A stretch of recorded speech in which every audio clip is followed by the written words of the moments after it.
साफ नजर आ रहा था कि इरादा किसी की जान लेने का था। जरूर किसी का मन कड़वाहट से भरा था और वो अपने अंदर की इस कड़वाहट को किसी के खून से मिटाना चाहता था। एक भयानक गेम खेला जाने वाला था जिसमें कई ट्विस्ट और टर्न्स थे।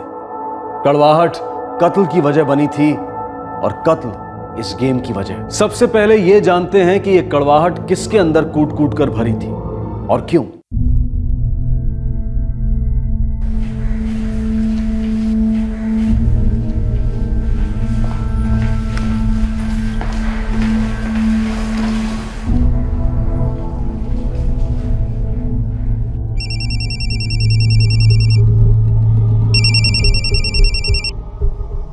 हाँ अजय बोलो। कुछ सोचा रजनी? क्या करना है? कब तक यूं ही हाथ पे हाथ रखे बैठे रहेंगे? लेकिन हम कर भी क्या सकते हैं? अब और उसकी बात नहीं मान सकते। फ्रॉड किया उसने रजनी हमारे साथ, अब उसके आगे और नहीं झुक सकते। बहुत गंदा गेम खेला उसने हमारे साथ। वो हमें घुमाता रहा और हम शतरंज के प्यादों की तरह घूमते रहे। उसने अपना गेम खेल लिया, अब हमारी बारी है। तुम ठीक कह रहे हो अजय। अच्छा ऐसा करो, शाम को घर पे आ जाओ, शंकर भी होगा, मिलकर सोचते हैं क्या करना है। ठीक है।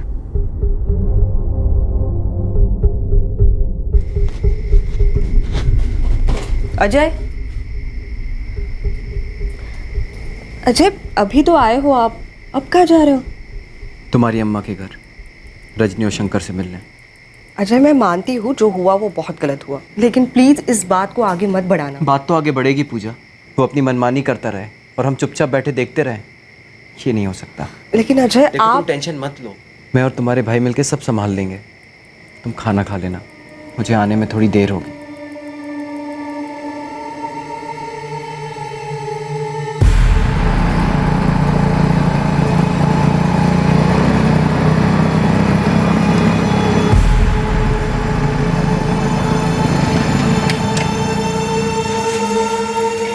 रमेश अन्ना को जरूर पहले से पता होगा मुथुरमन के इरादों के बारे में। जानबूझकर फंसाया उसने हमें। आज फिर से मेरी रमेश अन्ना से बात हुई थी, उन्होंने तो हाथ खड़े कर दिए आपने। मुझे तो लगता है कि मुथुरमन को उन्होंने ही खड़ा किया, पूरा प्लान किया होगा हमें धोखा देने के लिए। वणक्कम अम्मा। कैसे हो अजय? बस ठीक हूँ अम्मा। अम्मा आप चिंता मत करो, हम रमेश अन्ना को छोड़ेंगे नहीं। बेटा, मुझे सिर्फ तुम लोगों की चिंता है। मैं तो कहती हूँ भूल जाओ जो हुआ। शायद ये धोखा अपनी किस्मत में लिखा था। अम्मा हमें नुकसान पहुंचाकर वो चैन से रहें, ये हम होने नहीं देंगे। बेटा, मैं नहीं चाहती कि गुस्से में तुम लोग कुछ ऐसा कर बैठो जिससे तुम लोगों का नुकसान हो। अजय तुम मेरी बहन के पति, लेकिन तुमने एक दोस्त की तरह, एक भाई की तरह हमेशा मेरा साथ दिया।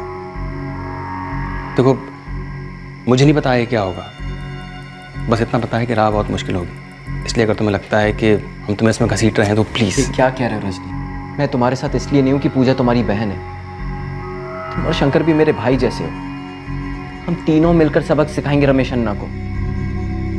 उसने अपनी गेम खेल ली है, अब हमारी बारी है।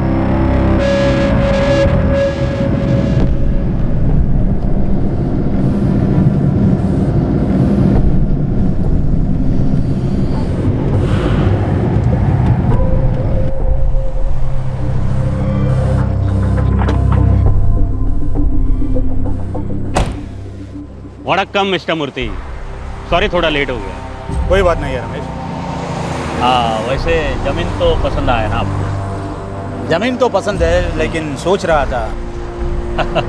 अब पसंद आया फिर सोचने का क्या सर? देखिए ज़मीन और जोरू का एक सा हिसाब होता है। पसंद आया और सोचने बैठेगा ना तो कोई और ही उड़ा लेगा। हाँ आप बोलेंगे तो आज ही डील फाइनल करते हैं। लेकिन ना यहाँ कोई तार है ना निशान है, कैसे समझ में आएगा कि कितनी ज़मीन किसकी है? मेरे रहते आपको टेंशन लेने की ज़रूरत नहीं है। जैसे डील फाइनल हो जाएगा मैं बेचने वाला पार्टी को बोलकर फेंसिंग लगवा देंगे आपका हिस्से का जमीन पर। रमेश शिवराज टारगेट था जिसकी हत्या होने वाली थी और रमेश के साथ उसका ड्राइवर कम राइट हैंड विजय कुमार भी मारा जाने वाला था।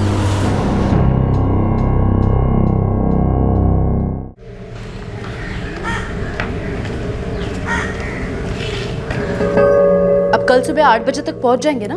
हाँ जया पहुंच जाऊंगा। अब कितना बार एक ही सवाल पूछोगे? अब्बा। हाँ कार्तिक बेटा जीते रहो। अच्छा आप अपना अम्मा का ध्यान रखना और पहुँच कर फ़ोन कर देना। और आप कल सुबह 8 बजे तक पहुंच जाइएगा, देर मत कीजिएगा। नहीं करूँगा, लेकिन अब तुम भी देर मत करो वरना तुम्हारा बस निकल जाएगा। और विजय तुम्हें बस स्टैंड पर छोड़कर आएगा, उसके बाद फिर मुझे भी मीटिंग में जाना। ठीक है, चलो चलो।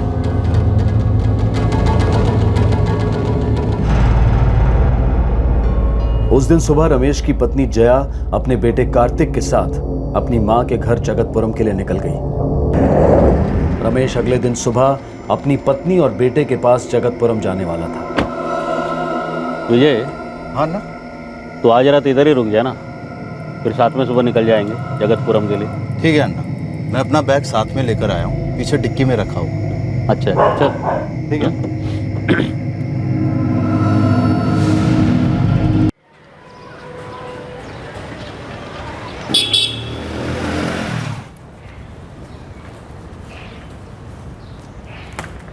कार्तिक, कार्तिक उठो, 7 बज गए, उठो जल्दी। बस आधा घंटा अम्मा, आधा घंटा। कार्तिक तुम भी ना। நீங்கள் தொடர்பு கொள்ள நினைக்கும் எண் தற்போது ஸ்விட்ச் ஆஃப் ஆக உள்ளது।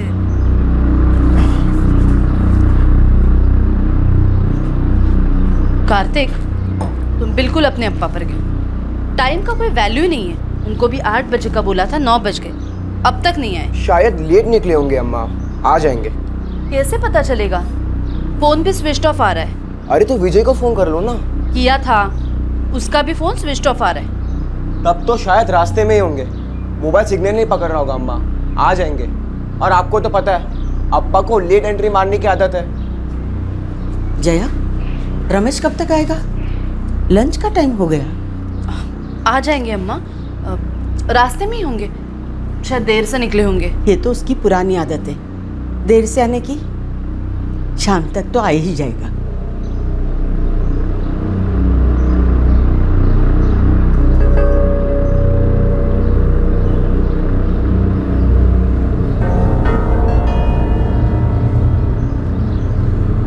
हेलो जया, अब मैं तुम्हारे घर के बाहर खड़ा हूँ, गाड़ी तो यहीं पर खड़ी है। गाड़ी वहीं पर है? गोपाल है ना, आप जरा घर में जाके देखिए ना, शायद रमेश भी वहीं पर हो। अच्छा ठीक है।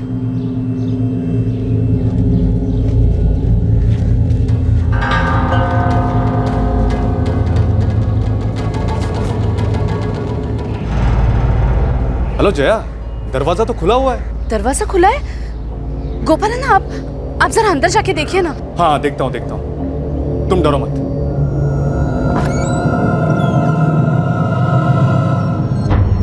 हेलो गोपाल है ना, आप कुछ बोलते क्यों नहीं? रमेश है ना वहाँ, वो ठीक तो है ना? जया, यहाँ कुछ हुआ है। क्या हुआ है ना? जया तुम बस जल्दी आ जाओ। आप ऐसे क्यों कह रहे हैं ना? क्या हुआ है? कुछ बोलते क्यों नहीं? रमेश ठीक है ना?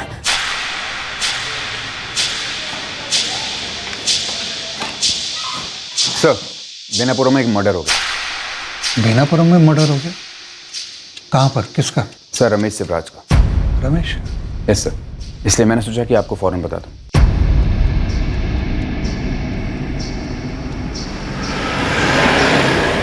सर रमेश जी के साथ उनके ड्राइवर विजय की लाश भी मिली। उनके पड़ोसी गोपाल श्रीनिवासन का फोन आया था। रमेश की पत्नी और बेटा? सर वो लोग कल ही जगतपुर में अपनी माँ के घर गए थे। पड़ोसी गोपाल बता रहा था कि वो आधे घंटे पहले ही बेनापुरम के लिए निकल चुके हैं। मत रोइए अम्मा, हम बस आधे घंटे में घर पहुंच जाएंगे।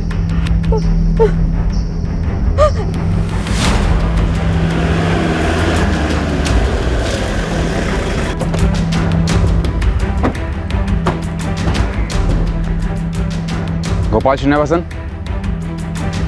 मैं हूँ सर।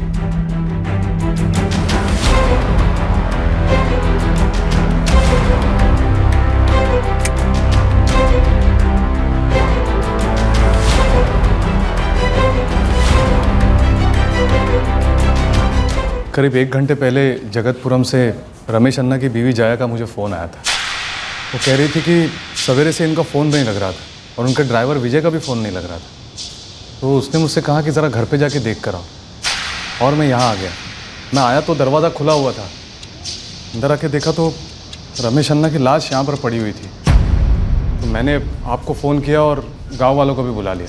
फिर मैंने अंदर जाके देखा तो वहाँ विजय की लाश पड़ी हुई थी। सर, एक लाश इधर भी है।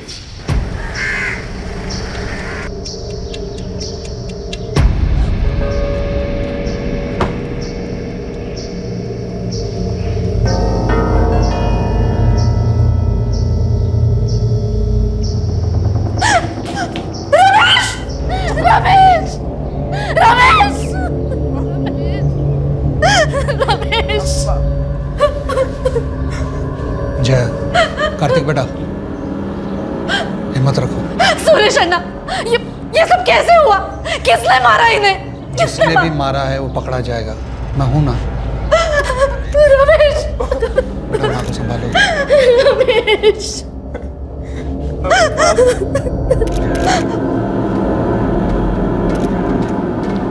सर, दरवाजों पे फोर्स एंट्री के कोई निशान नहीं मिले। ऐसा लगता है रमेश जी उस खूनी को शायद पहले से जानते थे। और सर, गोपाल जिसने बॉडी को सबसे पहले देखा, वो बता रहा था जब वो यहाँ आया तो दरवाज़ा खुला हुआ था। सर, जिस तरह ये दोनों मर्डर्स हुए हैं, ऐसा लगता है हथियार एक नहीं, 2 या 2 से ज़्यादा हैं। जितने भी हों, कोई नहीं बचना चाहिए। पूरा जोर लगा दो। रमेश मेरा दोस्त था। जल्द से जल्द कातिलों की गिरफ्तारी होनी चाहिए।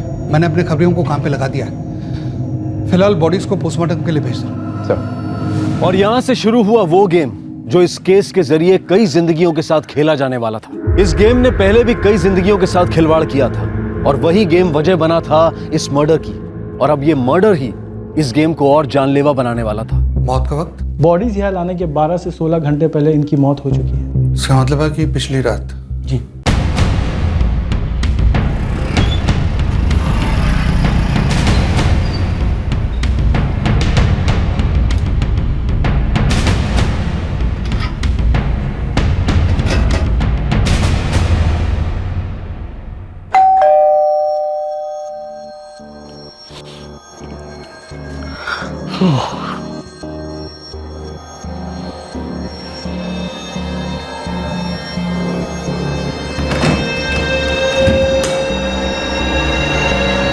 घर में कोई फोर्स्ड एंट्री के निशान तो नहीं मिले।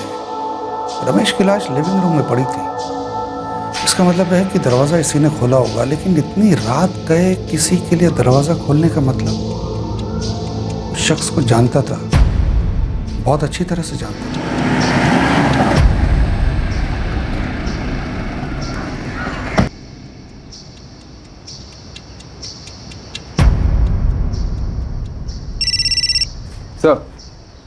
सर, मैं रमेश शिवराज के घर आया हूँ, उनकी बीवी और बेटे का स्टेटमेंट लेने।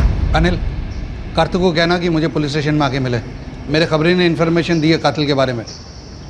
कार्तिक, इंस्पेक्टर सुरेश ने तुम्हें पुलिस स्टेशन बुलाया है, कुछ बात करना चाहते हैं।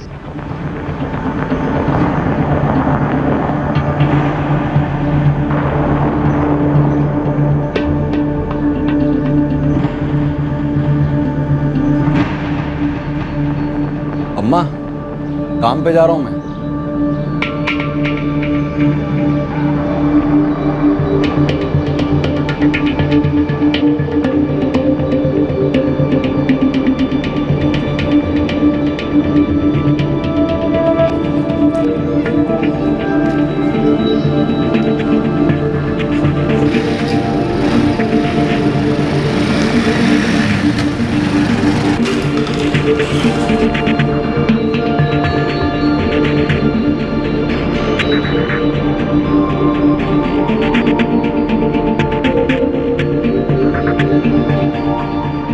अनिल, मेरे खबरी ने जो मुझे इन्फॉर्मेशन दी थी और कार्तिक ने जो मुझे बताया, दोनों बातें मैच होती हैं।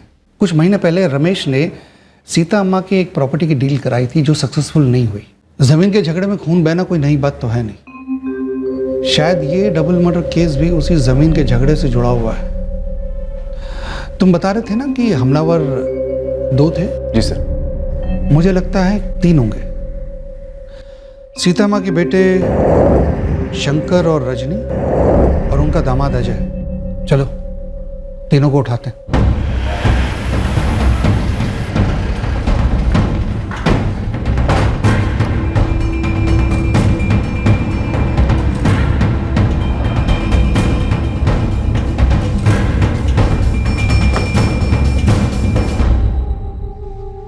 भागने की तैयारी चल रही थी हाँ, पुलिस से बचने के लिए?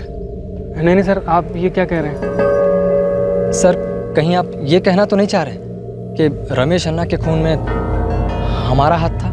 रमेश ही नहीं, ड्राइवर विजय, उसके भी खून का शक है तुम पर। नहीं नहीं सर, आपको कुछ गलतफहमी हुई है। हमने कुछ नहीं किया है। हर मुजरिम सबसे पहले ऐसे ही बोलता है, फिर हम जब अपने स्टाइल से समझाते हैं ना तो सब सत्यवादी बन जाते हैं, फिर सच ही बोलते हैं। नहीं नहीं इंस्पेक्टर साहब, मेरे बच्चे ऐसा नहीं कर सकते। वो क्यों किसी की जान लेंगे? सीता अम्मा, आप वजह पूछ रही हैं?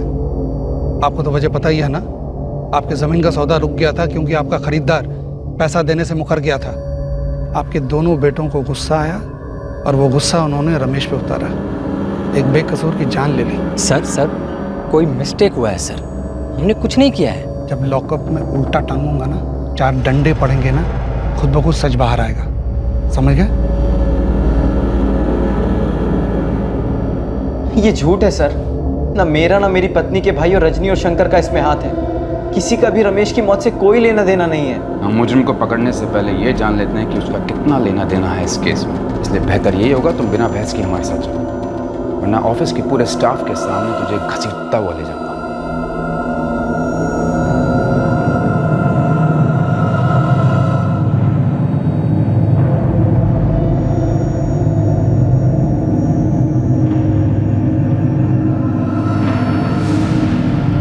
जया, मैं सच कहती हूँ, मेरे बेटे और दामाद बेकसूर है। उन्हें बेवजह फंसाया जा रहा है।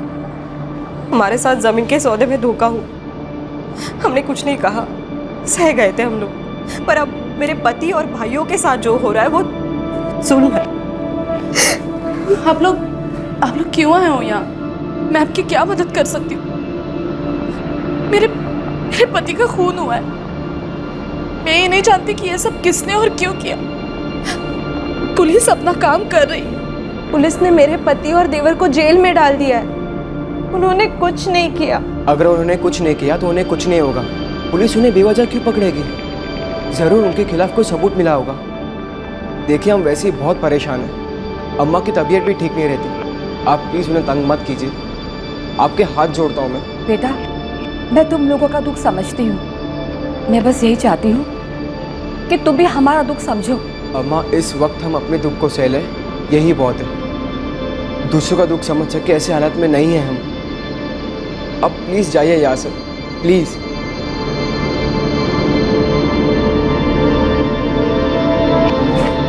देखिए, रोने धोने से कुछ नहीं होने वाला। हमें ठोस इन्फॉर्मेशन मिली है कि आपके बेटे और दामाद का इन दोनों हत्याओं में हाथ है और हम इन्वेस्टिगेशन कर रहे हैं। लेकिन सर, देखिए, आपको जो बहस करनी है या दलील देनी है आप कोर्ट में जाकर कीजिए।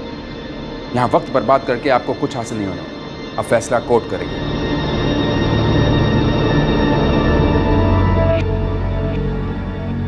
सर, ये तो सरासर ज्यादती है कि स्पष्ट इन्फॉर्मेशन को आधार बना के पुलिस ने मेरे क्लाइंट्स अजय, रजनी और शंकर को अरेस्ट किया। पुलिस के पास इन तीनों के खिलाफ कोई ठोस सबूत नहीं है। सर, सबसे पहली बात तो यह है कि पुलिस को जो खबर मिली है वो स्पष्ट नहीं है। जमीन की डील को लेकर झगड़ा यही इन दोनों खून की वजह है और ये झगड़ा हुआ था लेट श्री रमेश शिवराज और इस जमीन की मालिक सीता अम्मा के बेटे रजनी और शंकर के बीच, जिसमें उनके दामाद अजय भी शामिल थे। पर जिस पुख्ता सबूत की बात मिस्टर विश्वनाथन कर रहे हैं वो सबूत तो इन तीनों आरोपियों से पूछताछ के बाद ही हासिल किए जा सकते हैं। इसलिए कोर्ट से मेरी ये रिक्वेस्ट है कि इन तीनों आरोपियों को पुलिस रिमांड में लेने की इजाजत दी जाए।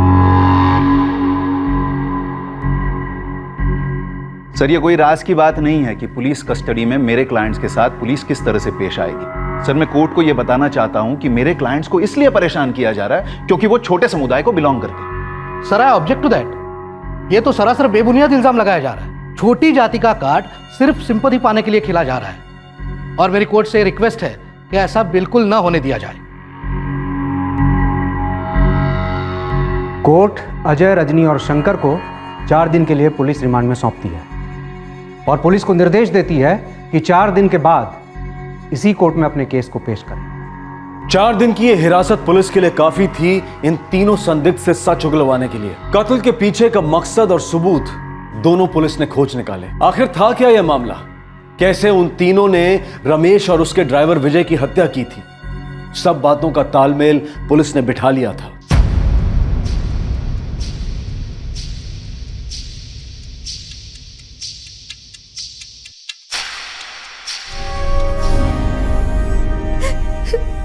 पुलिस कस्टडी में भेजे गए तीनों मुलजिमों का परिवार भी दुख और चिंता में डूबा हुआ था।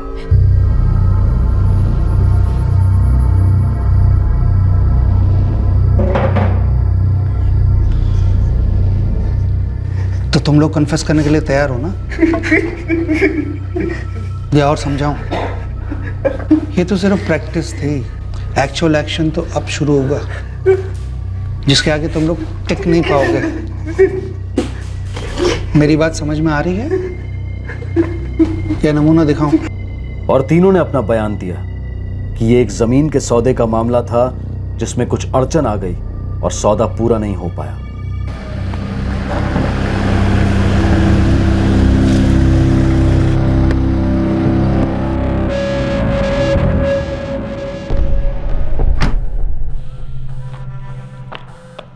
आपका पेपर्स तो एकदम सही है सीताम्मा, बस एक बार मैं मुत्तू रमन को दिखा देता। डील होने से पहले वो अपना वकील को दिखाना चाहता। Thank you. रमेश अन्ना, पर मुत्तू रमन अभी भी हमारे दिए गए रेट पर राजी नहीं हुआ है। जानता हूँ मैं अम्मा। अब आप 45 लाख बोल रहे हैं और वो 40 पे रुका है, थोड़ा है प्रॉब्लम। अगर आप लोग बोलो तो मैं 42 में डन कर, नहीं मैं बोलेगा तो वो मना नहीं करेगा। क्या बोल रहे हैं आप सीताम्मा? रमेश अन्ना, हाईवे के पास की ज़मीन है, साल भर में तो दाम बढ़ना ही है। कम से कम 44 लाख तो मिलने ही चाहिए हमें। ठीक है, तुम बोल रहा है तो मैं बात करेगा उससे, पर देखो मुझे उसका लिमिट मालूम है। मैं ज़्यादा से ज़्यादा उसको 42.5 लाख तक ला सकता हूँ। अगर आप लोग 44 लाख पकड़ के बैठेगा फिर तो ये सौदा होने से रहा, मैं भी कुछ नहीं कर सकता। मेरे ख्याल से 42.5 लाख इस जमीन के लिए करेक्ट प्राइस है।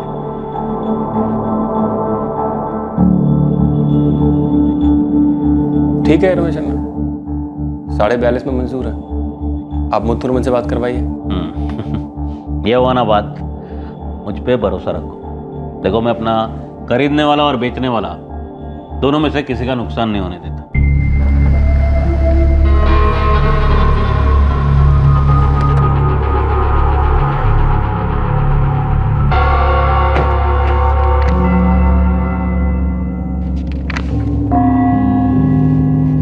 यहाँ अम्मा, अब यहाँ अंगूठा लगा दीजिए। मुत्तू जी, आपके साइन लगेंगे यहाँ।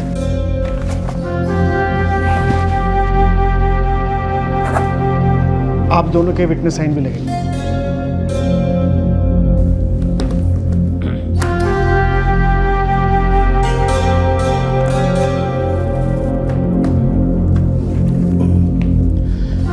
ये लीजिए अम्मा, टोकन के 7 लाख के चेक, जैसे कि पहले तय हुआ था।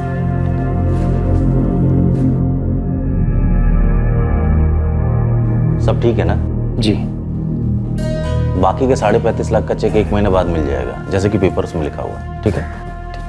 भाई मेरी तरफ से आप दोनों पार्टीज को कांग्रेचुलेशन। हाँ, अब जरा मिठाई मिठाई मंगाइए, अच्छा वाला। अरे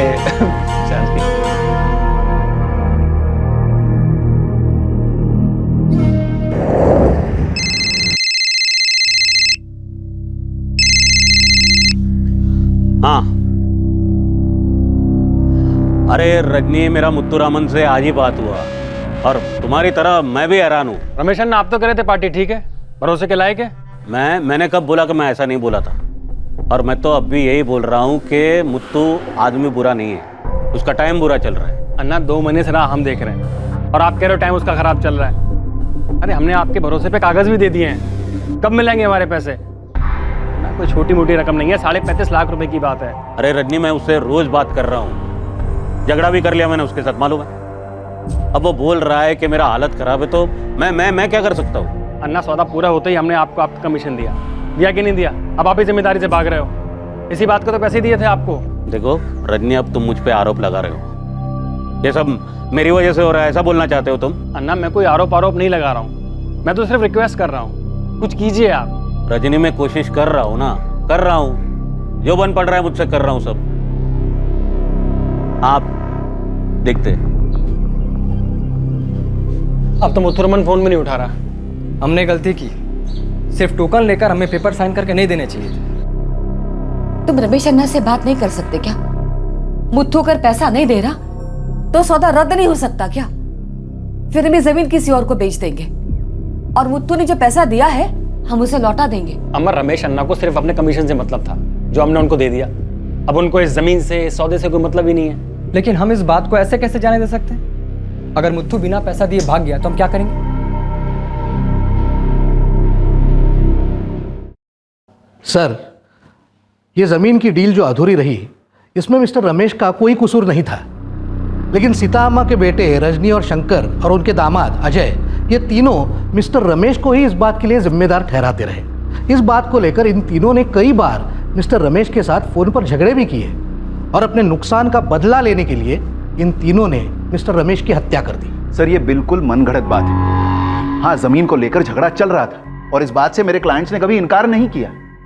सर, मेरे क्लाइंट्स के रिकॉर्ड्स को आप देखिए, वो पढ़े लिखे शरीफ लोग हैं, क्रिमिनल्स नहीं हैं, और सीधे शरीफ लोगों की तरह वो बातचीत से इस मामले को सुलझाना चाह रहे थे, ना कि खून खराबे से। लेकिन खून तो बहा है सर, 2 जाने गई हैं और जिन चॉपर से ये दोनों जाने ली गई हैं उन दोनों चॉपर्स पर इन दोनों मृतकों का खून मौजूद है।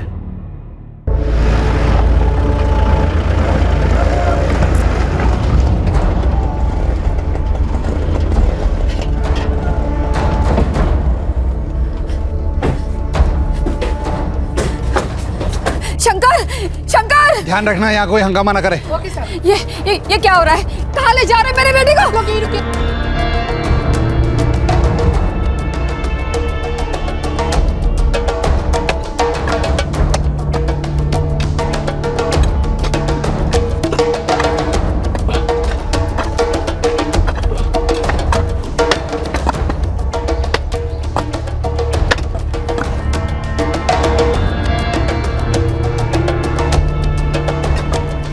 हथियार मिल गया साहब।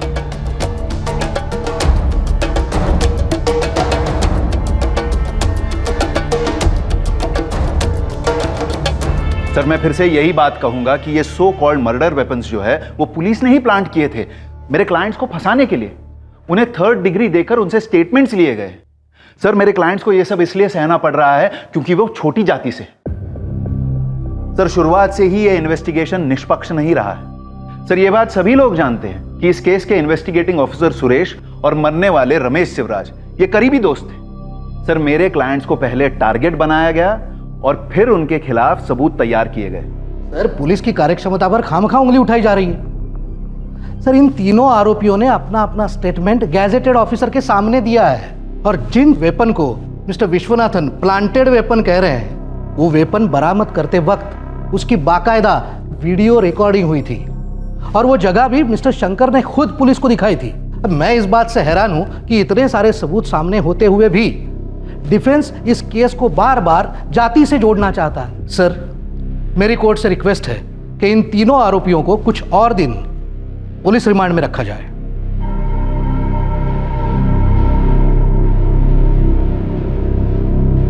पुलिस ने अपनी तहकीकात लगभग पूरी कर ली है। कोर्ट को जरूरत महसूस नहीं होती कि मुलजिमों को फिर से पुलिस रिमांड में भेजा जाए और मुलजिमों को जमानत देने का भी कोई ठोस कारण कोर्ट को नजर नहीं आ रहा है। इसलिए कोर्ट तीनों मुलजिमों को 15 दिन की जुडिशियल कस्टडी में भेजती है।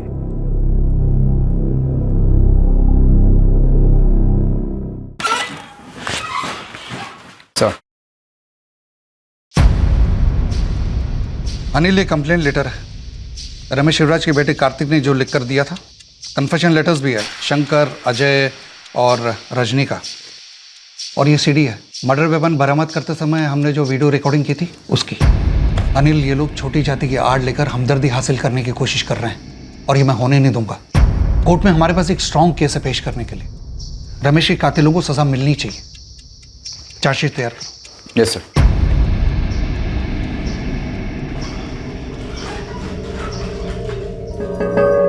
चार्जशीट को फाइल होने में वक्त लगा और तब तक अजय, रजनी और शंकर को न्यायिक हिरासत में रहना पड़ा। ये हेड ऑफिस भेज दो। अजय को अपने ऑफिस से टर्मिनेशन का नोटिस मिला क्योंकि उस पर खून का मुकदमा चल रहा था।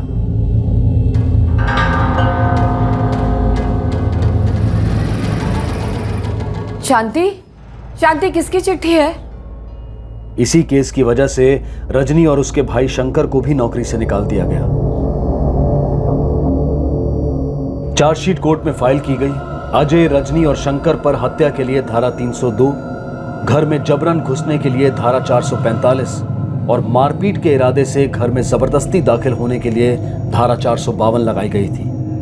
अजय, रजनी और शंकर के स्टेटमेंट के मुताबिक उस रात वो तीनों हथियार लेकर रमेश के घर गए थे, उसे मारने के इरादे से।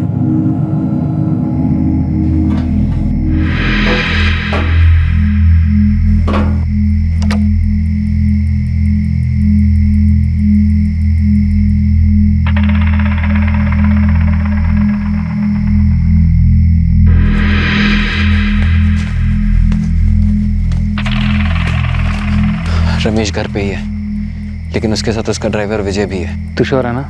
उसकी पत्नी और बेटी घर पे नहीं है? मैंने 2 बार चेक किया है। वो अपनी माँ के घर गई है। कल सुबह ये रमेश भी वहां जाने वाला है, लेकिन हमें इसे कहीं और पहुंचाना है, वहां।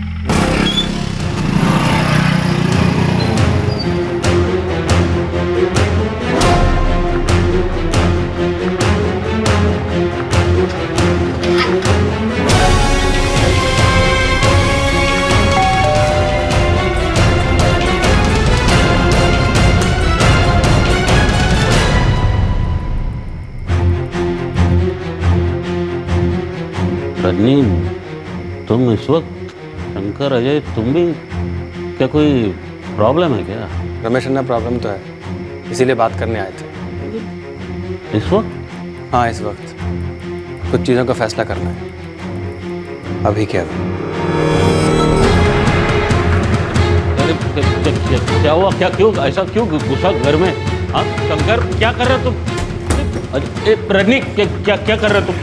दरवाजा क्यों? मेरा बात बोलता है ना, मैं सुनो ना। बट देखो आप लोग, शंकर,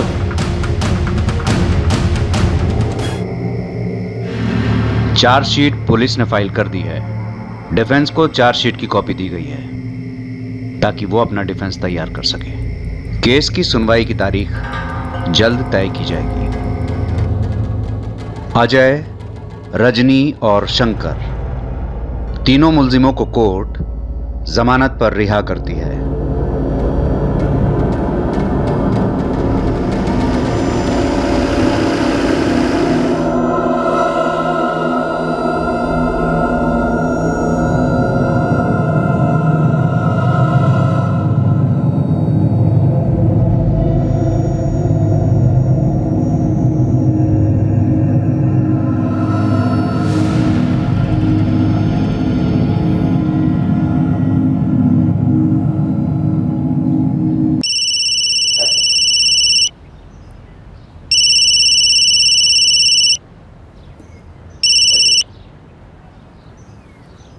हेलो। जमानत मिली है, रिहाई नहीं। जिन जिन लोगों को मिलना चाहते हो ना, मिल लो, बाद में मौका नहीं मिलेगा। ऐसा चार्जशीट तैयार किया है कि तीनों के तीनों पूरी जिंदगी जेल में सड़ोगे। तुमने अपना खेल खेल लिया है इंस्पेक्टर सुरेश। हमारी ज़िंदगी के साथ जो खिलवाड़ करना था तुमने कर लिया है। इस खेल में हम पिछड़े ज़रूर हैं, मगर अभी तक टिके हुए हैं। हमने हार नहीं मानी। कुछ नहीं बिगाड़ सकते हो तुम मेरा। हाँ, वैसे एक तरीका है इस केस को बंद कराने का। तुम तो बहुत अच्छी तरह से जानते हो कि मैं इस केस को कितनी आसानी से बंद करा सकता हूं। कीमत भी जानते हो, और वो कीमत तुम्हारी जिंदगी से बढ़कर तो नहीं है ना। तुम लोग पहले ही मान जाते ना, तो इतना सब कुछ होता ही नहीं तुम लोगों के साथ। अभी भी वक्त है, सोच लो क्या करना है।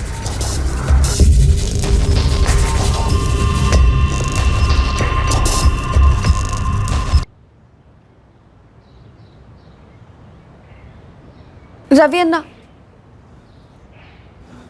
क्या मैं काम पर जा सकती हूँ? घर पर बैठे बैठे घुटन सी होने लगी है। मैं समझता हूँ मीनाक्षी, लेकिन तू कुछ दिन रुक।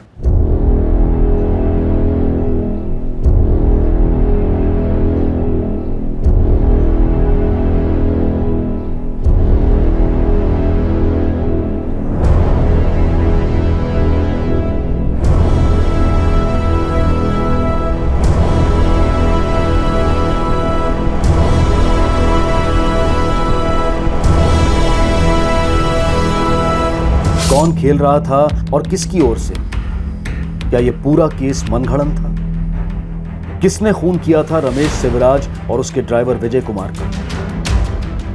और क्या गेम खेल रहा था इंस्पेक्टर सुरेश?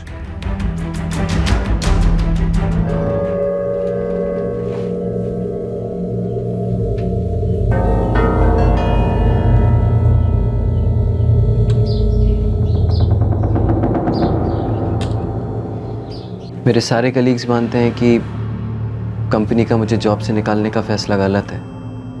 उनका कहना है कि मुझे इसके खिलाफ पिटीशन फाइल करनी चाहिए।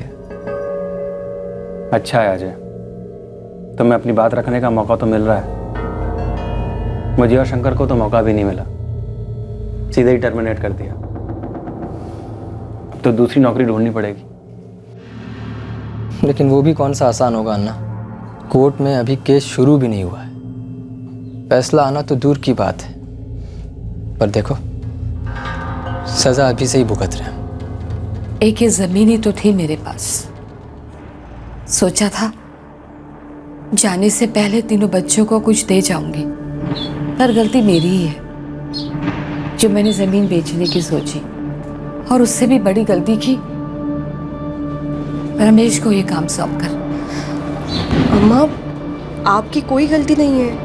गलती है पूजा, हम सबकी गलती है। छोटी जात में पैदा होना हमारी रजनी, जन्म से कोई छोटा बड़ा नहीं होता। इंसान की सोच उसे छोटा बड़ा बनाती है, और उन लोगों की सोच छोटी है और घटिया भी। अगर हम अपनी किस्मत और अपनी जाति को दोष देकर बैठे रहेंगे तो इंस्पेक्टर सुरेश जैसे लोग हमें ऐसे ही दबाते रहेंगे। रजनी, हमें लड़ना होगा, अपनी बेगुनाही साबित करनी ही होगी। अम्मा, आपको तो भरोसा है ना कि हम लोग बेगुनाह हैं? हाँ बेटा, तुम पर भरोसा है, पर यह बात कोर्ट में कैसे साबित होगी? कौन भरोसा करेगा कि इंस्पेक्टर सुरेश गलत है और तुम लोग सही? यकीन तो दिलाना ही होगा अम्मा। कोर्ट इंस्पेक्टर सुरेश के झूठ को सच मान रही है। हमें कोर्ट को सच बताना होगा, कुछ भी करके। सही कहा अन्ना, अब पीछे नहीं हटेंगे हम। बहुत डर लिया, बहुत सह लिया, अब और नहीं।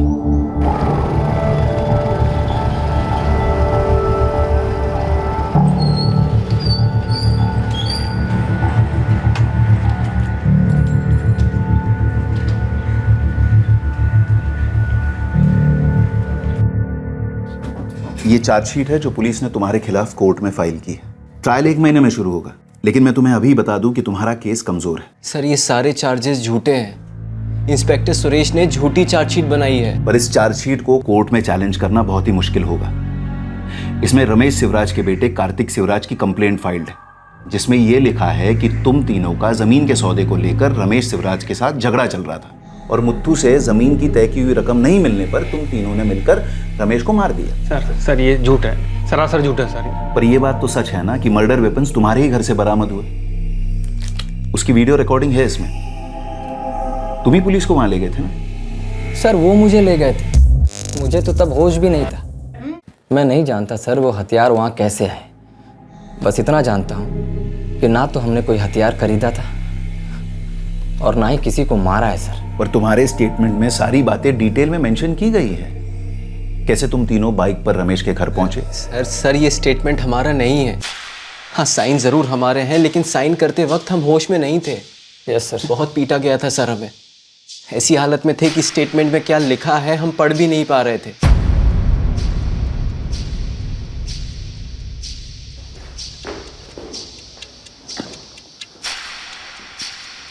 पेन चला, वरना डंडा चलेगा।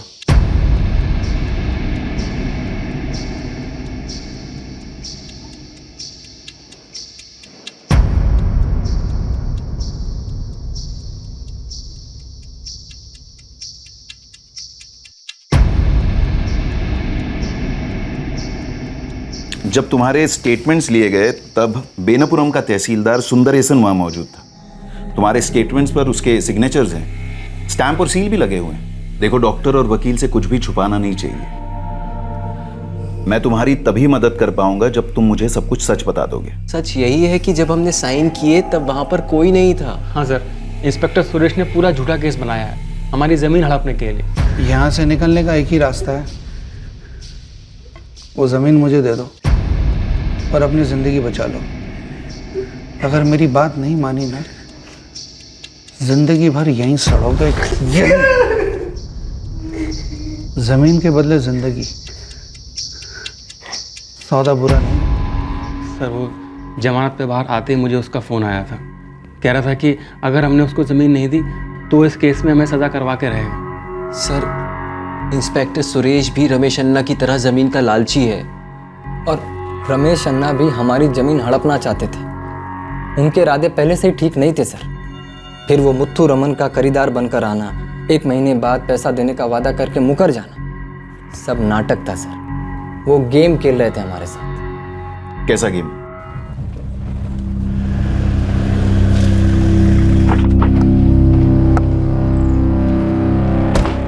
नमस्कारम सीता अम्मा। नमस्कार मैं रमेश अण्णा। रमेश अण्णा, ये हो क्या रहा है? मुत्तू रमन पैसा नहीं दे रहा है, मेरे बेटे कितने दिनों से परेशान है। आखिर ये सौदा पूरा कब होगा? सीता अम्मा, आपका यही सारा सवाल का जवाब देने आया मैं। एक रास्ता है मेरे पास। ये रजनी कहाँ है? 3 लाख? मजाक कर रहे हो आप हमारे साथ? ये तो सरासर बेईमानी है। मतलब कि 45 लाख रुपए की ज़मीन हम आपको 10 लाख में दे दें? शर्म आनी चाहिए आपको इस तरह का ऑफर लाते हुए। संभाल के बोलो रजनी। देखो, मैं ये ऑफर लेकर आया हूँ क्योंकि मैं जानता हूँ मुत्तू रामन के पास 35.5 लाख रुपए नहीं है, उसके पास सिर्फ 3 लाख रुपए है। अरे तो हम क्या करें? कहाँ 35.5 लाख और कहाँ 3 लाख? फ्रॉड है ये तो। जब पैसे नहीं थे तो पहले बोल देते, हम जमीन किसी और को बेच देते।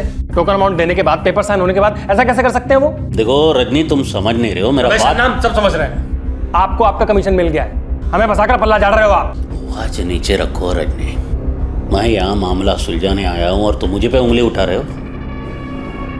मैं ब्रोकर हूँ, तुम लोगों का नौकर नहीं हूँ। काम करो, तुम खुद बात कर लो मुत्तू अन्ना से और निकालवा लो अपना पैसा। अरे देखो, वो बेचारा मुसीबत में है और तुम सामने वाले का मुश्किल समझने के बजाय मुझे पे चिल्ला रहे हो। मुझे बताओ, कौन सा पहाड़ टूट पड़ेगा अगर कम कीमत में जमीन बेच दोगे तो?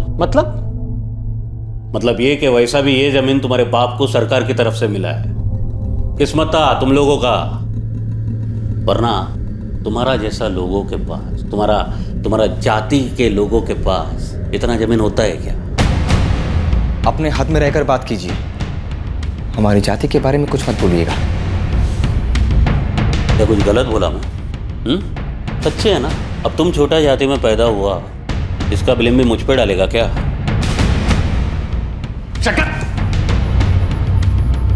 आंखें नीचे रखो, अभी भी बोल रहा हूं। 3 लाख रुपया लो और मामला यहीं खत्म कर दो, वरना सड़ता रहेगा तुम लोग का जमीन। और सौदा टूटने का खबर अगर मार्केट में फैला ना, तो कोई दूसरा पार्टी हाथ नहीं डालेगा। जो मिल रहा है वो भी नहीं मिलेगा। सोचना, मैंने जो कहा है उस पर शांति से।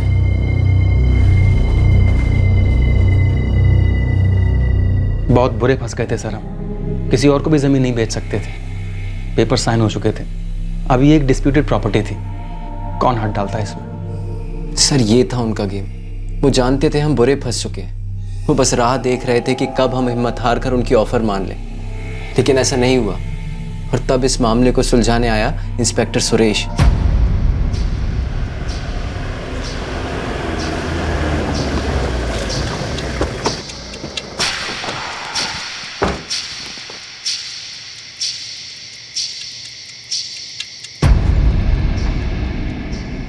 सुना तुम छोटे लोग बहुत उड़ने लगे हो, औकात में रहो। देखिए सर, आप जबान संभाल के बात कीजिए। आप वर्दी में, इसका मतलब ये नहीं कि आपको हमें जलील करने का हक मिल गया है। हक वक की बात मत कर, तेरे को अंदाज़ा भी नहीं है क्या कर सकता हूँ मैं।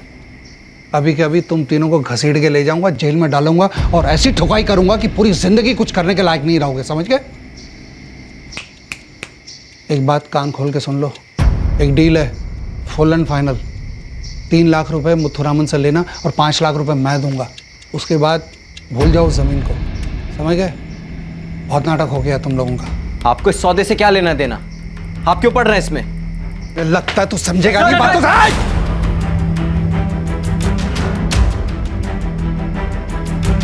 पीछे अगर हाथ भी लगाया ना, हथकड़ी लगा दूंगा। पुलिस ऑफिसर पर हमला करने के जुर्म में ना अंदर कर दूंगा, समझ गए? उस जमीन मुझे चाहिए, मतलब चाहिए। और वो जो 5 लाख रुपए मैं दे रहा हूं ना, वो मेरी दरिया दिली है, वरना फूटी कौड़ी नहीं मिलेगी। और ऐसे चार्जेस मैं अंदर करूंगा कि पूरी जिंदगी सड़ते रहोगे अंदर। मामले को जल्दी से रफा दफा करो, टाइम नहीं है मेरे पास।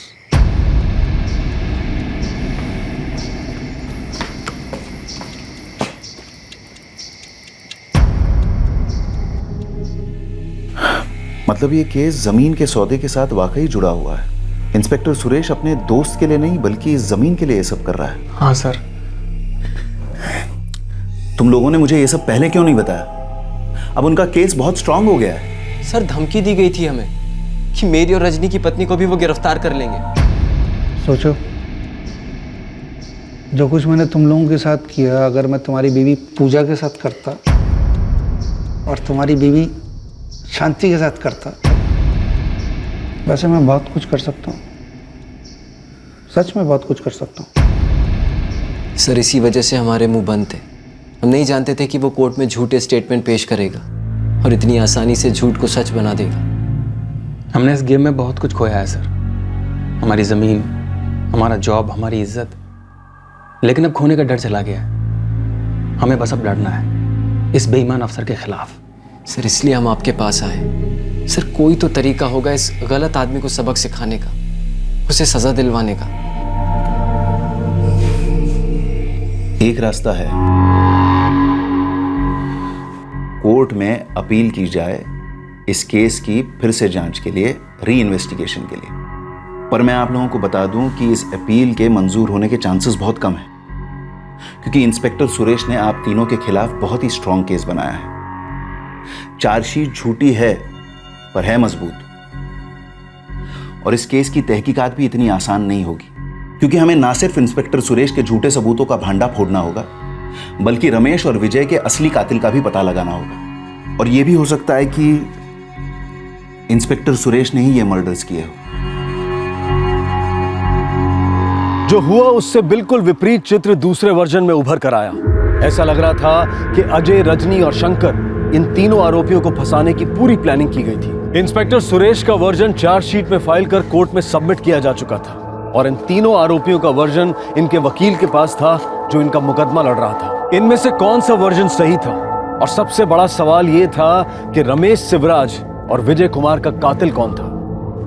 सर चार्जशीट फाइल हो चुकी है और अब डिफेंस इस केस की फिर से तहकीकात करने की अपील कर रहा है। मेरे ख्याल से ये री इन्वेस्टिगेशन एक स्ट्रेटेजी है इस केस को डीले करने की। इससे कुछ हासिल होने वाला नहीं है, कोर्ट के समय की बर्बादी हो रही है। सर प्रोसिक्यूशन ये बात क्यों भूल रहा है कि 3 जवान लोगों की जिंदगी दांव पर है?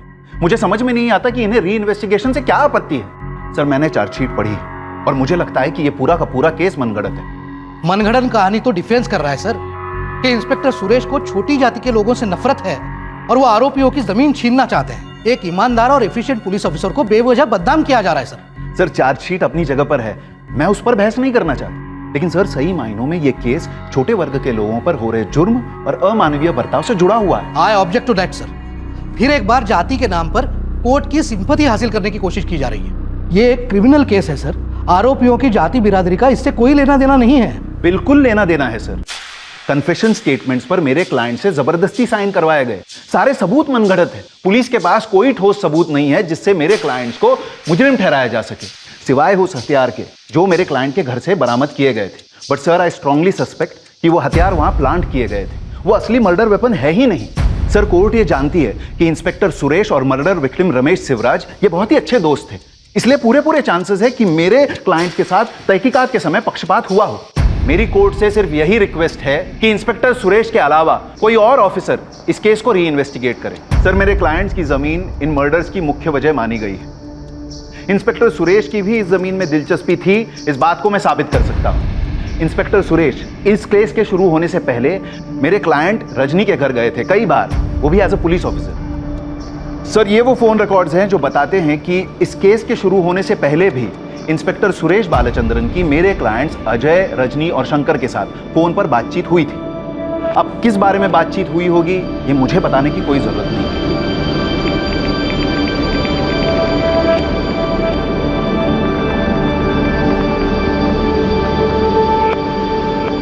प्राइमा फेसी को देखते हुए लगता है कि डिफेंस की मांग बेबुनियाद नहीं है, इसलिए कोर्ट फ्रेश इन्वेस्टिगेशन के ऑर्डर्स देती है ताकि केस में अगर कोई कमी रह गई हो तो उसका खुलासा हो सके।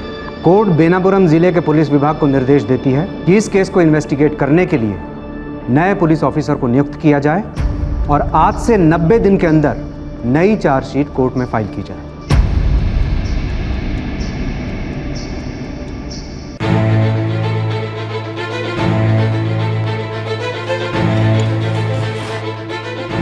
Hello inspector Singh. Hello. Case की फाइल कैबिन में है। अब ये केस और मेरा कैबिन दोनों आपका है। वैसे किसी हेल्प की जरूरत हो तो प्लीज याद कीजिएगा। Thank you so much inspector Suresh. अब आगे की कार्रवाई हम करें। वैसे कुछ हाथ नहीं लगेगा, सारी तहकीकात हो चुकी है। ये इन लोगों का पैंतरा है जाति के नाम पर हमदर्दी हासिल करने का। इतनी जल्दी नहीं है मुझे किसी नतीजे पर पहुंचने। कोर्ट ने 90 दिन दिए हैं, हम हर पहलू पर गौर करेंगे, फिर देखते हैं ये केस कहां जाकर रुकता है। All the best. Thank you sir. Anil, तुम इस केस की इन्वेस्टिगेशन टीम में थे ना? जी सर। ये चार्जशीट तुम्ही ने बनाई थी? Yes sir. इस केस के तीनों आरोपियों का कहना है कि इसमें जो उनके कन्फेशन स्टेटमेंट है उन्होंने कभी दिए ही नहीं। सर, आप तो जानते हैं कि कोर्ट में आकर अक्सर आरोपी अपनी स्टेटमेंट से मुकर जाता है। अच्छा, उन तीनों आरोपियों के अलावा इस पे तहसीलदार के सिग्नेचर और स्टैम्प भी है। वैसे सर, जब ये साइन लिए गए थे तब मैं वहाँ मौजूद नहीं था। मतलब जब आरोपियों ने इकबाल जुर्म किया तो तुम वहाँ पर थे ही नहीं? Yes sir. लेकिन सर, ये सिग्नेचर उन्हीं के हैं, आप चेक कर सकते हैं। अनिल, जब तुम वहाँ पर थे ही नहीं तो ये बात इतने श्योर होकर कैसे कह सकते? देखो, तुम भी मैं भी, हम दोनों अच्छी तरह से जानते हैं कि दबाव देकर भी स्टेटमेंट साइन करवाए जा सकते हैं। इसीलिए तहसीलदार को विटनेस बनाकर उसके सामने ये स्टेटमेंट लिए गए कि कल को अगर कोर्ट में आरोपी मुकर जाता है तो ये बात प्रूफ की जा सके। सर, ऑनेस्टली मैं वहाँ नहीं था जब तहसीलदार के सामने ये स्टेटमेंट्स लिए गए थे। अच्छा, जब आरोपी के घर से वेपन बरामद किए गए, क्या उस वक्त तुम वहां पर मौजूद थे? जी सर, मैं वहीं पर था। अनिल, एक सीधा सवाल पूछ रहा हूं, सीधा जवाब देना। क्या वेपन प्लान किए गए थे? सर, वीडियो रिकॉर्डिंग की गई है, आप चेक कर सकते हैं। जब वेपन प्लान किए गए होंगे उस वक्त की तो वीडियो रिकॉर्डिंग नहीं की गई होगी ना अनिल। मैं ये जानना चाहता हूं कि एक दिन पहले या एक रात पहले हथियार प्लान किए गए थे? सर, पूछताछ के दौरान सुरेश सर को शंकर ने बताया था कि उसने अपने घर के पीछे मर्डर वेपन्स छिपाए। मतलब तुम वहां पर थे? जी नहीं सर, सुरेश सर ने ही उसे इंटरोगेट किया था। तो फिर तुमने इस केस में क्या किया? सर, मैं उनकी हेल्प कर रहा था। कैसी हेल्प? इस केस को इन्वेस्टिगेट करने में या फिर किसी और तरह की हेल्प? सर, जिस तरह एक जूनियर अपने सीनियर की हेल्प करता है, जाहिर सी बात है कि मैं इस केस में उनकी हेल्प कर रहा था। अगर हमें भी तुम्हारी हेल्प की जरूरत पड़े अनिल तो तुम्हें दोबारा बुलाएंगे। अभी तुम जा सकते हो। सर। राकेश, अनिल थॉमस का कहना है कि जब स्टेटमेंट्स लिए गए ये उस वक्त वहां पर मौजूद नहीं था। चलो उससे जाकर बात करते हैं जो उस वक्त वहां पर मौजूद था।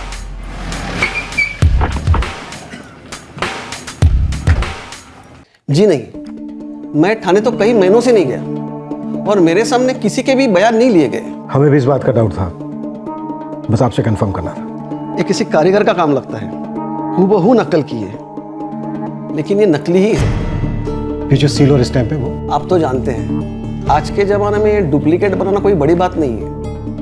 सुदर्शन जी, हमें भी आपका स्टेटमेंट लगेगा। जी बिल्कुल, लेकिन असली।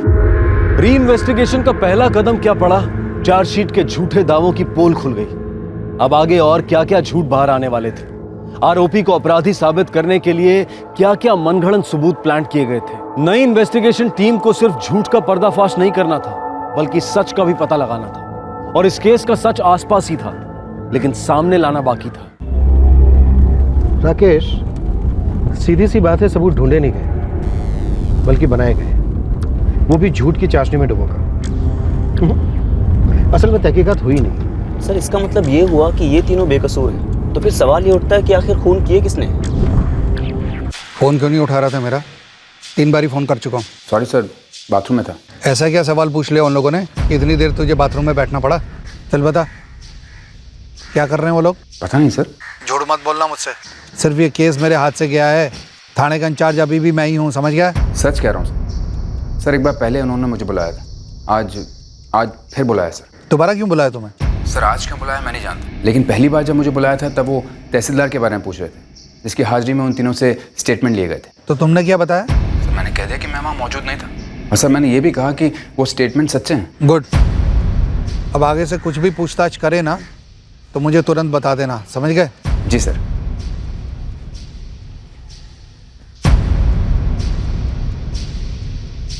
सर, इन्फॉर्मेशन मिली थी खबरी से। कौन था खबरी? नाम क्या था खबरी का? सर, मैं नहीं जानता। सुरेश सर का कोई अपना खबरी था, ऐसा उन्होंने मुझसे कहा। अनिल, मेरे खबरी ने जो मुझे इन्फॉर्मेशन दी थी और कार्तिक ने जो मुझे बताया, दोनों बातें मैच हो रही हैं। अनिल, तुम कह रहे थे ना कि हमलावर 2 होंगे? जी सर। मुझे लगता है 3 होंगे। अनिल, तुम्हें इस खबरी की भी कोई खबर नहीं थी? जी नहीं सर। अजय, रजनी और शंकर के खिलाफ कंप्लेन रमेश शिवराज के बेटे कार्तिक ने ही लिख कर दी थी? जी सर, आप खुद देख सकते हैं। वो तो मैं देख ही रहा हूँ, और काफी कुछ नजर भी आ रहा है जो पहले नजर नहीं आ रहा था। और मैं दावे के साथ कह सकता हूँ अनिल कि जब ये कंप्लेन कार्तिक ने लिख कर दी होगी, उस वक्त भी तुम वहां पर मौजूद नहीं होगे। एम आई राइट अनिल?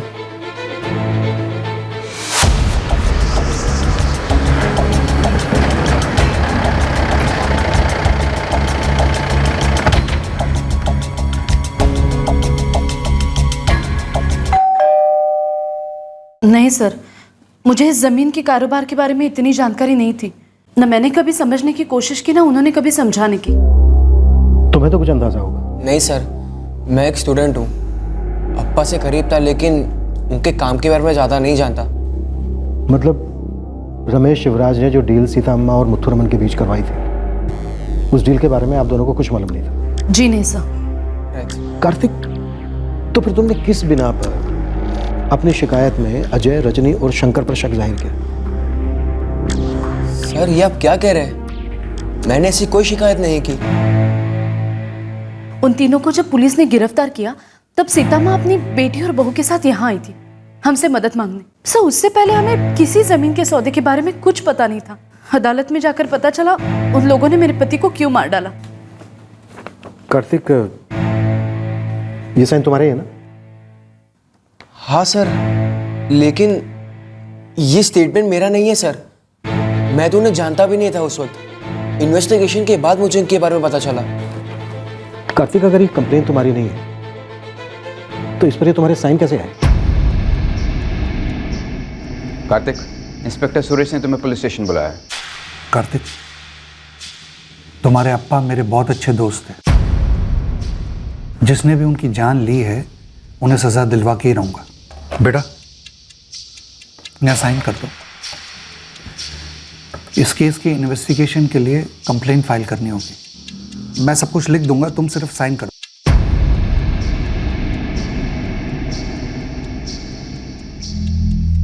हाँ सर, मैंने एक ब्लैंक पेपर पर साइन की थी सुरेश अंकल के कहने पर। लेकिन सर, मैंने ना ही हमको किसी का नाम बताया था और ना ही उन्होंने मुझे बताया कि उन्हें किस पर शक था। मतलब कंप्लेन और कन्फेशन दोनों नकली हैं। क्या हुआ सर? कुछ गलत हुआ है क्या? हमें लगता है आपके पति और उनके ड्राइवर का खून अजय, रजनी और शंकर ने नहीं किया, बल्कि इन केस में इन तीनों को फंसाया गया है। सर, तो फिर किसने अप्पा? तुम चिंता मत करो, बहुत जल्द हम इस बात का पता लगा लेंगे, क्योंकि इतना तो हमें पता चल चुका है कि कौन इस केस को भटकाने की कोशिश कर रहा है। सर, ये केस तो जैसा सोचा था उसका बिल्कुल उल्टा निकला। तहकीकात करने वाले ने खुद ही क्राइम पे पर्दा डाला, और यही नहीं, अपना उल्लू सीधा करने के लिए बेगुनाहों को फंसा दिया। मुझे लगता है इस गेम की प्लानिंग मर्डर होने के पहले से ही शुरू हो चुकी थी। सर, हमें भी शक हुआ था, पहली बार तब जब रमेश अन्ना 3 लाख की ऑफर लेकर ये मामला सेटल करवाने के लिए आए थे। सर पेपर साइन करते वक्त हमको 7 लाख रुपए मिले और वो चाहते थे कि हम 3 लाख और लेके ज़मीन उनको दे दें, यानी कि 42.5 लाख की ज़मीन हम सिर्फ 10 लाख में उनको दे दें, लेकिन हमने इस बात से इनकार कर दिया। हाँ सर, और जब बातों से काम नहीं बना तो इंस्पेक्टर सुरेश को भेजा गया हमें डराने के लिए। सर इस पूरे गेम को शुरू रमेश अन्ना ने ही किया था, लेकिन शुरू करने वाला ही खत्म हो गया और उसके दोस्त इंस्पेक्टर सुरेश ने उसके खून के इल्जाम में तुम तीनों को फंसा दिया। शुक्र है सर आपको ऐसा लगता है, वरना हम तो बगैर किसी गुनाह की सजा काट रहे थे। कड़ियां जुड़ तो नहीं है, बस एक कड़ी मिसिंग है कि रमेश और विजय को किसने मारा और क्यों।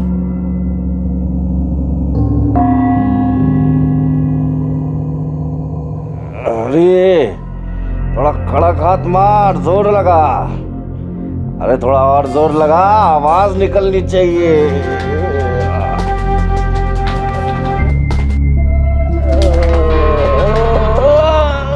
अरे मार ही डालेगा क्या?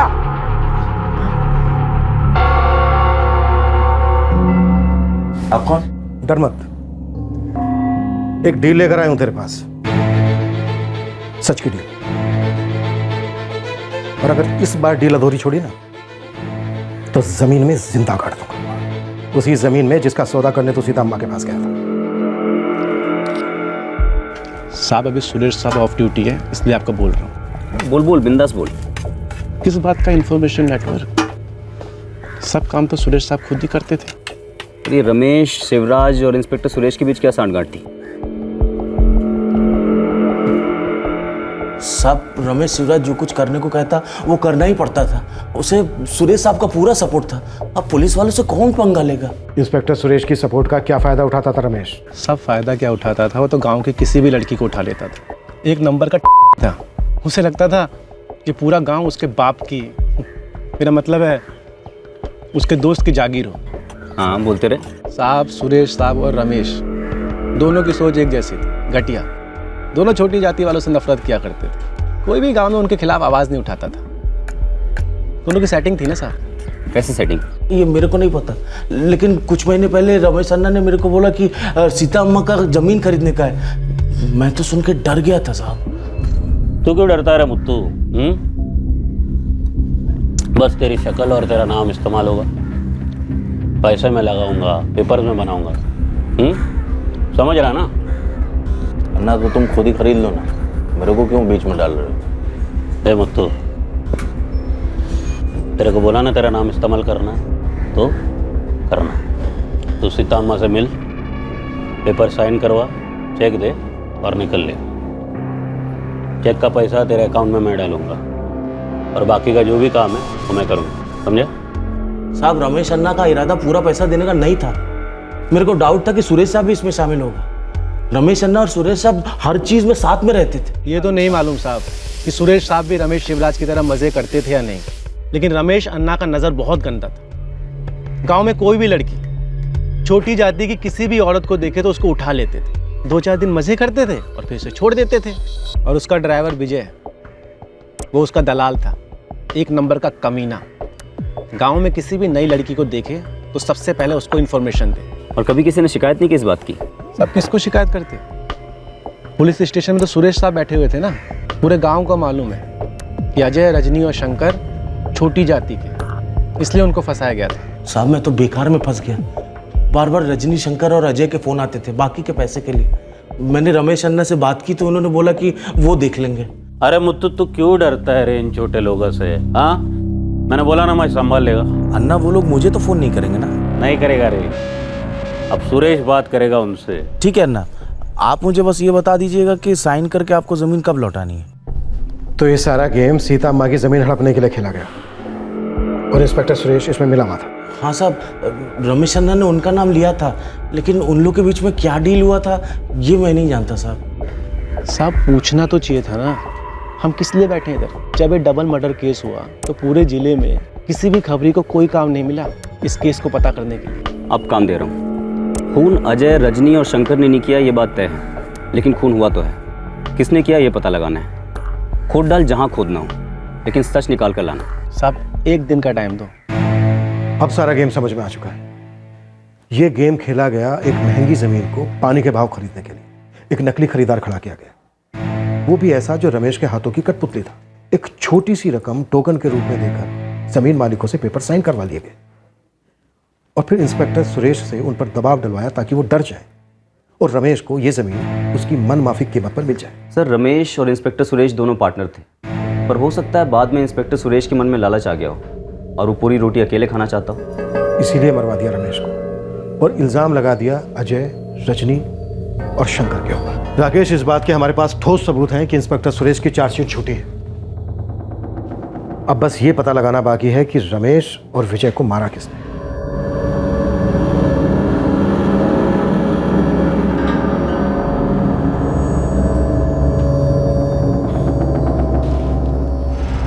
सब ठीक हो जाएगा।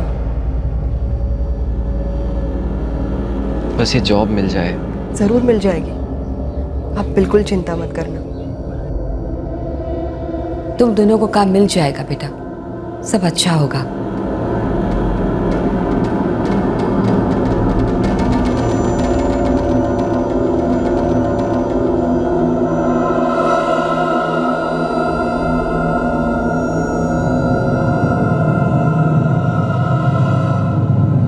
नई इन्वेस्टिगेशन टीम के पास वो सारे सबूत थे जो ये साबित कर रहे थे कि इस केस में पहले इन्वेस्टिगेशन हुई ही नहीं थी, और इस बात के भी पुख्ता सबूत हाथ लगे थे कि इंस्पेक्टर सुरेश ने अपने निजी फायदे के लिए इस केस की सच्चाइयों को तोड़ा मरोड़ा था। पर क्या वो इस खून में भी शामिल था? इस डबल मर्डर केस का खुलासा होना अभी बाकी था और तभी एक चौंका देने वाली खबर आई। साहब, बोला था ना एक दिन, तो एक दिन में फोन मारा साहब। हाँ हाँ मुर्गन, तूने तो पहाड़ तोड़ दिया। अब ये बता, पहाड़ के ऊपर था क्या? साहब, चॉपर। उड़ाने वाला नहीं, काटने वाला। और जब साहब चॉपर पे फोकस मारा तो सारा डाउट क्लियर हो गया। अब ये पूछो साहब कि चॉपर कहाँ से गायब है? कहाँ से गायब है मुर्गन? कसाई की दुकान से चॉपर गायब है साहब। वो बाद में बोला मुझे। कौन है कसाई? जाने दो ना साहब, उसका इस मर्डर से कोई लेना देना नहीं है। मुर्गन, झटके में बता, हलाल मत कर। साहब, दो छोकरे उधर काम करते हैं, थोड़े हिले हुए हैं, कुछ तो गड़बड़ करके बैठे हैं। साहब, मेरा पूरा डाउट है कि उनका कुछ ना कुछ तो कनेक्शन है इस केस से।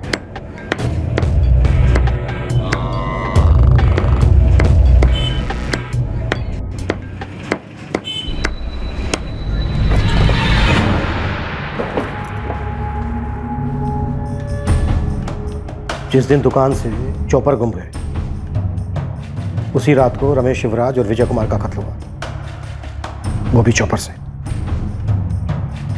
कहाँ है वो चॉपर? तुम दोनों की शक्ल देखकर मुझे तुम दोनों पर तरस आ रहा। बेहतर होगा कि तुम दोनों भी खुद पर तरस खाओ और जो भी सच है ना, वो बोल दो।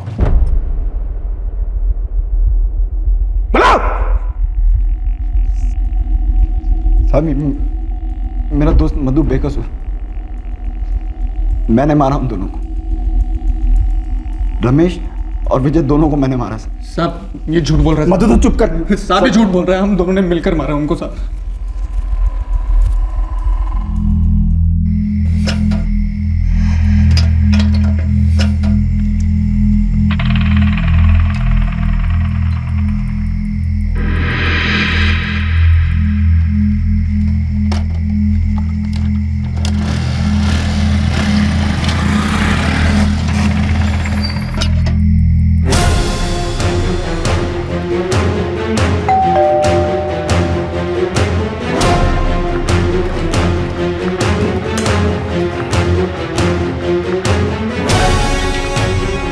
तुम लोग, और क्या इधर क्या कर रहे हो इतना रात को?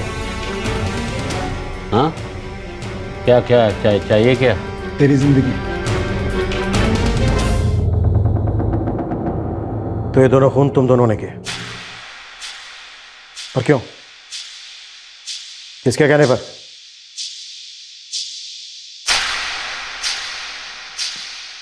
क्या किसी ने तुम दोनों को मजबूर किया था ये सब करने के लिए? हाँ साहब, मजबूरी में किया हम लोगों ने, और कोई रास्ता नहीं था हमारे पास। किसने मजबूर किया था? हाँ? इंस्पेक्टर सुरेश ने? रमेश शिवराज और विजय।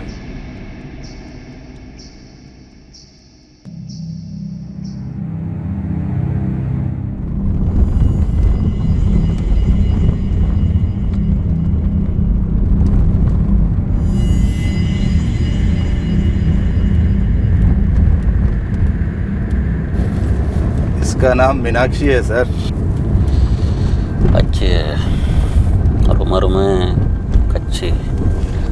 बंदोबस्त करूं क्या? जल्दी कर, सब्र नहीं होता।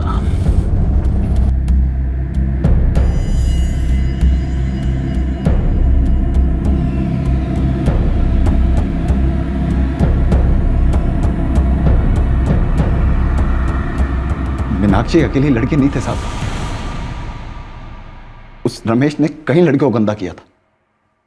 राक्षस था वो आदमी, राक्षस। कभी किसी ने पुलिस कंप्लेन नहीं की उसके खिलाफ? की थी साहब, लेकिन वो हर बार बच जाता अपने दोस्त इंस्पेक्टर सुरेश की वजह से। हमने जो किया उसका हमें कोई अफसोस नहीं है। हमारे गांव में, हमारी बिरादरी में ऐसे कई सारे लोग हैं जो उसको मारना चाहते थे। कितनों की जमीनें छीनी उसने, कितनों की औरतों के साथ। रमेश और उसका चमचा विजय जीने के लायक नहीं थे साहब। हमें कोई दुख नहीं है उसे मारने का। हमने उसके गुनाह की सजा दी है उसको। चौपर कहाँ है? मेरे घर के पीछे मैंने छुपा रखे हैं।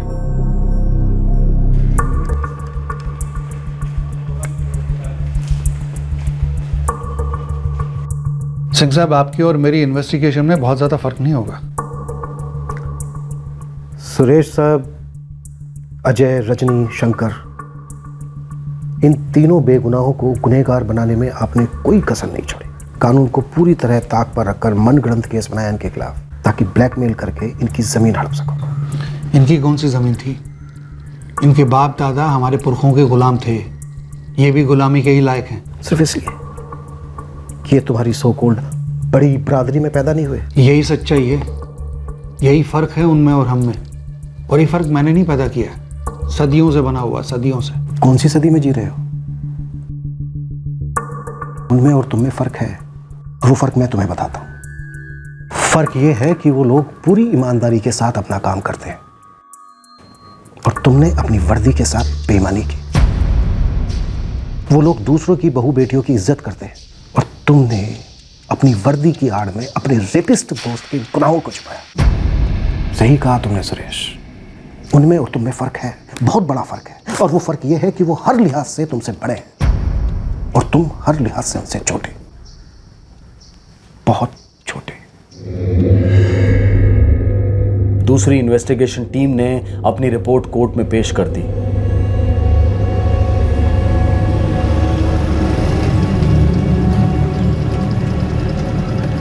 अजय, रजनी और शंकर पर लगाए गए चार्जेस कोर्ट ने खारिज कर दिए। इंस्पेक्टर सुरेश को पुलिस डिपार्टमेंट से सस्पेंड कर दिया गया और उस पर डिपार्टमेंटल इंक्वायरी बिठाई गई। रवि और मधु पर हत्या के लिए आईपीसी की धारा 302 और आपराधिक षड्यंत्र के लिए धारा 120 भी लगाई गई। रमेश शिवराज के इस घिनौने रूप से उसकी बीवी और बेटा बिल्कुल अनजान थे। उन्हें हकीकत जानकर बहुत गहरा सदमा लगा। अजय, रजनी और शंकर, इन तीनों को सभी आरोपों से बरी कर दिया गया है, लेकिन कानून के रखवाले के अनैतिक आचरण की वजह से उन्हें और उनके परिवार को जो यातनाएं सहनी पड़ी, उससे वो काफी आहत हैं। इसलिए उन्होंने कोर्ट में एक याचिका दायर की है जिसमें उन्होंने अपनी बदनामी और तकलीफों के लिए मुआवजे की मांग की है। उन्होंने ये भी दरख्वास्त की है कि इंस्पेक्टर सुरेश के खिलाफ मजबूत केस बनाया जाए ताकि उसे कड़ी से कड़ी सजा मिले। और अब ये तीनों अपनी जिंदगी को वापस पटरी पर लाने की कोशिश कर रहे हैं। किसी के भी गलत इरादे कामयाब नहीं हुए, ना ही रमेश शिवराज के जो किसी को धोखा देने चला था, और ना ही उस बेईमान पुलिस ऑफिसर के जो मौके का फायदा उठाकर 3 निर्दोष लोगों को सजा दिलवाना चाहता था। आखिर शिकारी खुद ही अपने जाल में फंस गया। जहां एक कानून के रखवाले ने अपनी ताकत का गलत इस्तेमाल कर झूठ को सच साबित करने की कोशिश की, वहीं दूसरी इन्वेस्टिगेटिव टीम ने अपना फर्ज बखूबी निभाया, झूठ का पर्दाफाश किया और सच को कोर्ट के सामने पेश किया। अब मैं अनूप सोनी आपसे विदा लेता हूं। फिर मुलाकात होगी क्राइम पेट्रोल सतर्क के अगले एपिसोड में शुक्रवार रात 10:30 बजे और खुलासा करेंगे एक और जुर्म का। तब तक सुरक्षित रहें और देखते रहें क्राइम पेट्रोल सतर्क, सबक एक को, सीख हम सबको। जय हिंद। इस तरह के और भी एपिसोड देखने के लिए हमारे चैनल को सब्सक्राइब करें और बेल आइकन दबाना ना भूलें।